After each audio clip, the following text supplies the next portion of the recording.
Dizaynerlik institutiga kirish bo'yicha onlayn o'quvchilarimga yetadigani bo'lmasa kerak. Bu natijani eshitib o'zim ham shokdaman. Hozirda bizda 170 ball bor. Bu nima degani?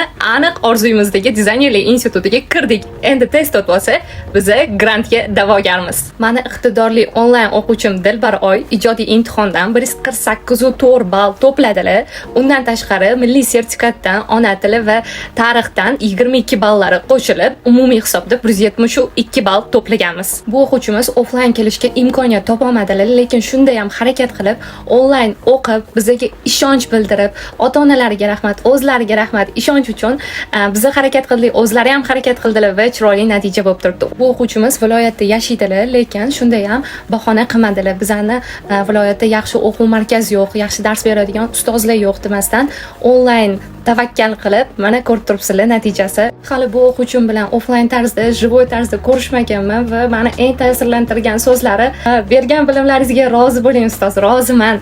Sizni talab adashmagan ekanman. Inshaalloh sizga o'xshab eng zo'r dizayner bo'laman" deb yozibdilar. Bo'ling, ilohim nasib qilsin, hammaga nasib qilsin bunaqa natijalar. Ozodaxon dizaynerlik kursida onlayn o'qigan bu o'quvchimizni chin dildan tabriklayman. Oxirgacha omad tilayman va Xudo xolasa grantga kirgan xabarlarni ham tilab qolamiz. Nishonlaymiz Xudo xolasa. Siz ham shunaqa natijalarga erishmoqchi bo'lsangiz, onlayn va offlayn kurslarimizga qabul ochilgan, faqat joylar soni chegaralangan.